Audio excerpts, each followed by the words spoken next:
ಕರುನಾಡಿಗೆ ಹೊಸ ಕಳೆಯನ್ನ ತಂದಿದೆ ಮುಂಗಾರು ಮಳೆ. ಕರಾವಳಿ ಮತ್ತು ಮಲೆನಾಡಲ್ಲಿ ವರ್ಷಧಾರಿಯ ಆರ್ಭಟ ಮುಂದುವರೆದಿದೆ. ಕರುನಾಡಿಗೆ ಹೊಸ ಕಳೆ ತಂದ ಮುಂಗಾರು ಮಳೆ. ಕರಾವಳಿ ಮತ್ತು ಮಲೆನಾಡಲ್ಲಿ ವರ್ಷಧಾರೆ ಆರ್ಭಟ ಮುಂದುವರೆದಿದೆ.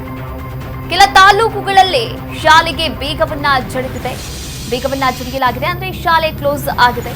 ಮಳೆಗೆ ಚಿಕ್ಕಮಗಳೂರು, ಉತ್ತರ ಕನ್ನಡ ಸಂಪೂರ್ಣವಾಗಿ ತಂಡ ಒಡಿತಾ ಇದೆ. ದಕ್ಷಿಣ ಕನ್ನಡ, ಉಡುಪಿ ಜಿಲ್ಲೆಗೆ ಮಳೆಯ ಎಚ್ಚರಿಕೆಯನ್ನ ಕೂಡ ನೀಡಿದೆ ಕೇಂದ್ರ ಹವಾಮಾನ ಇಲಾಖೆ. ಅದರ ಜೊತೆಗೆ ರಾಜ್ಯ ಹವಾಮಾನ ಇಲಾಖೆ ಮುನ್ಸೂಚನೆಯನ್ನ ಕೂಡ ನೀಡಿದೆ. ರಾಜ್ಯದಾದ್ಯಂತ ಭಾರೀ ಮಳೆಯಾಗ್ತಾ ಇದೆ.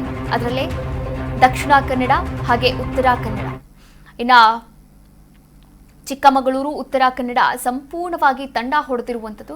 ನೀವು ಕೂಡ ದೃಶ್ಯಾವಳಿಗಳಲ್ಲಿ ಗಮನಿಸಬಹುದಾಗಿದೆ. ಇನ್ನ ಮಳೆಯಾಗ್ತಾ ಇದೆ ಅಂತ ಒಂದು ಕಡೆ ನಾವು ನೋಡ್ತಾ ಹೋಗೋದಾದ್ರೆ ಇದರಿಂದ ಹರ್ಷೋದ್ಗಾರ ಕೂಡ ಉಂಟಾಗ್ತಾ ಇದ್ರೆ, ಇನ್ನೊಂದು ಕಡೆ ಈ ರೀತಿಯ ಹುಚ್ಚಾಟಗಳು ನೋಡಿ. ಅಲ್ಲಿ ಇಡೀ ಅಂದ್ರೆ ಹಳ್ಳ ಕೊಳ್ಳ ತುಂಬಿ ತುಳ್ಕಾಡ್ತಾ ಇದೆ. ಆ ಸೇತುವೆಯ ಮೇಲೆ ನಿಂತು ಯಾವ ರೀತಿ ಹುಚ್ಚಾಟವನ್ನ ಮಾಡ್ತಾ ಇದ್ದಾರೆ. ಈ ರೀತಿಯ ಹುಚ್ಚಾಟವನ್ನ ಮಾಡೋಕೆ ಹೋಗೋದು, ಆಮೇಲೆ ಜೀವವನ್ನ ಕಳೆದುಕೊಳ್ಳೋದು. ನಿಜಕ್ಕೂ ಕೂಡ ಎಲ್ಲಿ ಮಳೆಯಾಗುತ್ತೆ ಅಂತ ಮುನ್ಸೂಚನೆಯನ್ನ ಕೊಟ್ಟಿದ್ದಾರೆ, ಅಲ್ಲಿ ಮುನ್ಸೂಚನೆಯನ್ನ ಕೊಟ್ಟಾಗ ಎಚ್ಚರಿಕೆಯಿಂದ ಇರಬೇಕು. ಕರಾವಳಿ ಮತ್ತು ಮಲೆನಾಡಲ್ಲಿ ವರ್ಷಧಾರಿಯ ಆರ್ಭಟ ಹೆಚ್ಚಾಗ್ತಾ ಇರುವಂಥದ್ದು. ಈಗಾಗಲೇ ಕೆಲ ತಾಲೂಕುಗಳಲ್ಲಿ ಭಾರಿ ಮಳೆಯಾಗ್ತಾ ಇರೋದ್ರಿಂದ ಚಿಕ್ಕಮಗಳೂರು ಆಗಿರ್ಬೋದು, ಉತ್ತರ ಕನ್ನಡ ಆಗಿರ್ಬೋದು, ದಕ್ಷಿಣ ಕನ್ನಡ ಆಗಿರ್ಬೋದು, ಮಂಗಳೂರು ಆಗಿರ್ಬೋದು, ಈ ಒಂದು ಭಾಗದಲ್ಲಿ ನಾವು ಗಮನಿಸ್ತಾ ಹೋಗೋದಾದ್ರೆ ಹೆಚ್ಚು ಮಳೆಯಾಗುತ್ತೆ. ಹೆಚ್ಚು ಮಳೆಯಿಂದ ಶಾಲೆ, ಅಂಗನವಾಡಿ ಹಾಗೆ ಪ್ರಾಥಮಿಕ ಶಾಲೆಗಳಾಗಿರ್ಬೋದು, ಪ್ರೌಢಶಾಲೆಗಳಾಗಿರ್ಬೋದು, ಈ ಶಾಲೆಗಳಿಗೆಲ್ಲ ಕೂಡ ರಜೆಯನ್ನ ಘೋಷಣೆ ಮಾಡಲಾಗ್ತಾ ಇರುವಂಥದ್ದು. ಚಿಕ್ಕಮಗಳೂರಿನಾದ್ಯಂತ ಭಾರೀ ಗಾಳಿ ಮಳೆಯಾಗ್ತಾ ಇದೆ. ಗಾಳಿ ಸಮೇತ ಮಳೆಯ ಅಬ್ಬರ ಜೋರಾಗ್ತಾ ಇರುವಂಥದ್ದು. ಚಿಕ್ಕಮಗಳೂರು ಜಿಲ್ಲೆಯ 6 ತಾಲೂಕುಗಳಿಗೆ ರಜೆಯನ್ನ ಘೋಷಣೆ ಮಾಡಲಾಗಿದೆ. ಚಿಕ್ಕಮಗಳೂರು, ಕಳಸ, ಕೊಪ್ಪ, ಶೃಂಗೇರಿ, ಎನ್ಆರ್ಪುರ, ಮೂಡಿಗೆರೆ ಶಾಲೆಗಳಿಗೆ ರಜೆಯನ್ನ ಕೂಡ ಘೋಷಣೆ ಮಾಡಲಾಗಿದೆ. ಅಂಗನವಾಡಿ ಹಾಗೆ ಪ್ರಾಥಮಿಕ ಮತ್ತು ಪ್ರೌಢಶಾಲೆಗಳಿಗೂ ಕೂಡ ರಜೆಯನ್ನ ಘೋಷಣೆ ಮಾಡಲಾಗಿದೆ.